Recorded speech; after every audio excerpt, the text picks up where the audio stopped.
State 2, bhajan or joyous adoration of the name. Introduction. Simran or remembrance is the first state. Second state is bhajan or joyous adoration of the name. One is advised to learn about Simran first before learning about bhajan. This commentator is reading from the book The Radiant Sameness, written by Professor Somraj Gupta. This book is available on Amazon.com. You can also visit the site samtavad.org, samtavad.org.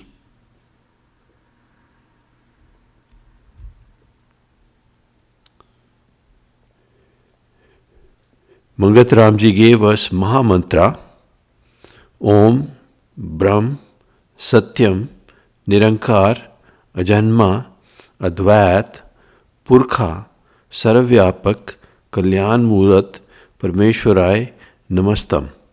Please visit the site samtavad.org for more information and also see the description below. Saying 21. When the contemplator of the name finds the word manifest within himself, and his surti, his consciousness, devoid of all its enframing and terminating, comes to get all concentrated on it, that is the moment when he comes to attain the state of bhajan, of joyous adoration. All intent he drinks of the divine bliss, the pleasures of the word having lost every charm for him. Comment. When a man experiences Brahman the word, his consciousness, devoid of all its enframing, becomes concentrated in it. This state is called bhajan or joyous adoration of the name. The intellect becomes still and drinks divine bliss. The pleasures of the word lose every charm for him. Saying 22, page 211, The Radiant Sameness. Joyous adoration of the word, that intent and fervent concentration on it, matures with time into the state of dhyan, the state in which the mind gives up all its thoughts and activities and comes to be concentrated exclusively on Brahman the word. A myriad of sounds and melodies he hears in that state of dhyan, of passive contemplation, perceiving all that is as ordained by the Lord, erasing thereby his sense of me and the mine. Comment.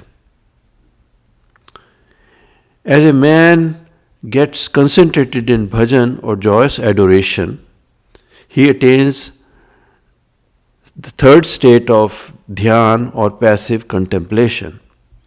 Mind forsakes all its thoughts and gets concentrated exclusively in Brahman the word. It experiences a myriad of sounds and melodies. A man then sees everything in will of God and goes on erasing his own ego. We need to see everything in will of God and erase our ego. Saying 23, page 211. His surti, that innocent consciousness of his, rises up from the lower parts of the body to come to stay in the forehead at the root of the nose, at the midpoint between the two eyebrows, to experience their word, the Brahman. Then it is that he may set to attain to the state of real dhyana. the state of passive contemplation. Distancing itself from the activities of the body, the buddhi becomes pure of all determinations and comes to be still in word the Brahman. Saying 23 comment. Consciousness rises from the lower parts of the body to abide in the root of the nose at the midpoint between two eyebrows and experiences Brahman the word. This is state of true dhyan or state of passive contemplation. The intellect is not tainted with bodily activities and abides in Brahman the word. Saying 24, page 212. The thought of me and mine with regard to the body will throw him back to his earlier fallen condition. So the blessed man that has attained to this state devotes himself with his body, mind and possessions to the service of the word and will find a good deal of time to praise his Lord, keeping him distant from his bodily activities. Comment.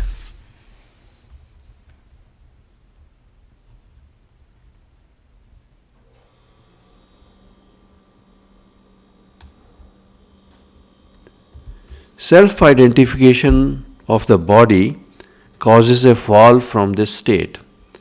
The blessed person that attains this state devotes himself in serving others with his body, mind and possessions. He spends much of his time in bhajan or joyous adoration of God and keeps himself distant from bodily activities. Saying 25, page 212. Let not that man, that pilgrim to the truth, reveal what he has attained unto others. Let him ever keep it to himself, and let him not show unto others his miraculous powers. For these two weaknesses are the sure hurdles in his way to bliss. Let him remain steadfast in meditation of the name and adoration of the word, to become steadfast in dhyan, in passive contemplation of the word. Comment. If a seeker reveals his state with others or starts showing supernatural spiritual powers, then these two weaknesses create hurdle to his bliss. Steadfast remembrance and joyous adoration leads to dhyan or passive contemplation of the word. Saying 26, page 212. The man who has been blessed thus should not let his mind think of and desire things of the word. Let him efface himself before the will of the Lord. Comment. Let a blessed man in such a state not allow his mind to desire worldly things, but sacrifice himself in God's will. Saying 27, page 212. With his meditation becoming still and steadfast, he comes to experience progressively the light of Brahman within him, to remain absorbed in devotion to it. His passions for the word all extinguished. Let him of this state be ever forgiving and compassionate. Let him do good unto others, be humble and free from desire, and rise above the ways and dealings of the word. It is necessary that he cultivate and strengthen this kind of disposition, otherwise his mind will not stay with the divine bliss. It will slide back into the pleasures of the word. Let him be moderate in his intake, let his sleep be short and light, and let his dealings with the word be few and brief. Let his time be spent as much as possible in bhajan in adoration of the Lord.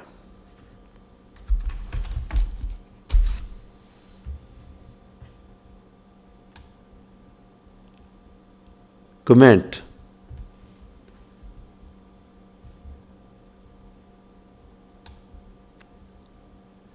As he attains peace due to meditation, he experiences the light of Brahman within himself progressively.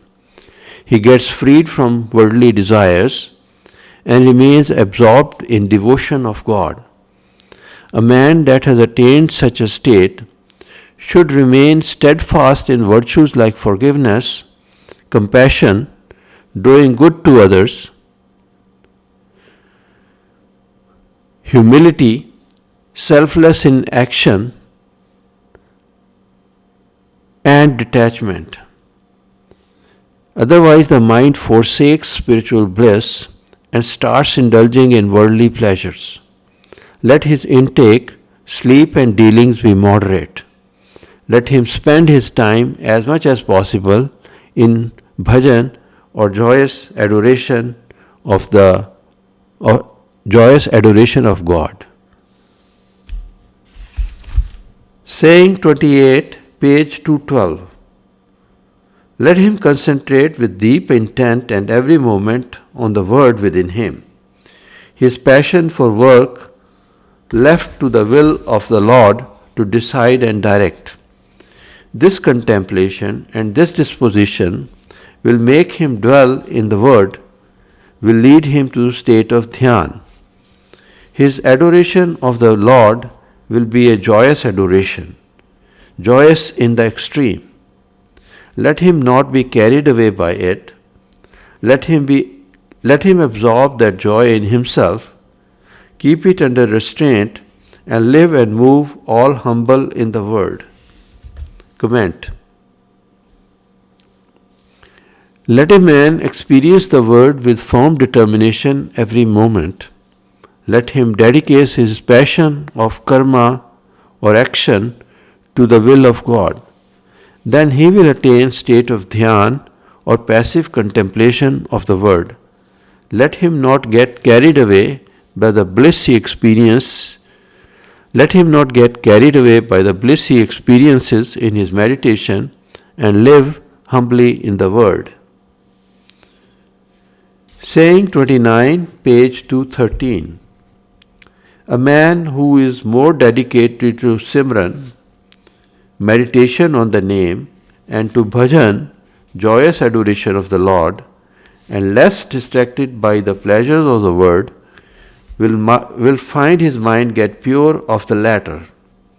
Soon will he be absorbed into Brahman, this state of pure heart and mind.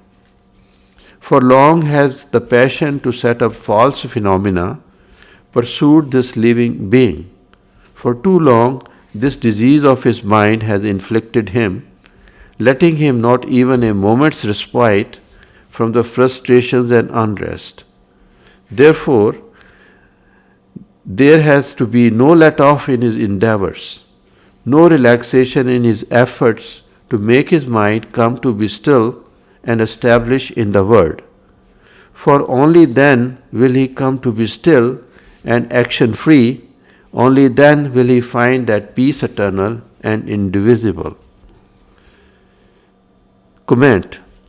Let him be dedicated to remembrance of God more than worldly objects.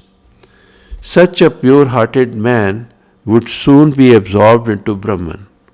Setting up false phenomena is a chronic malady of the mind.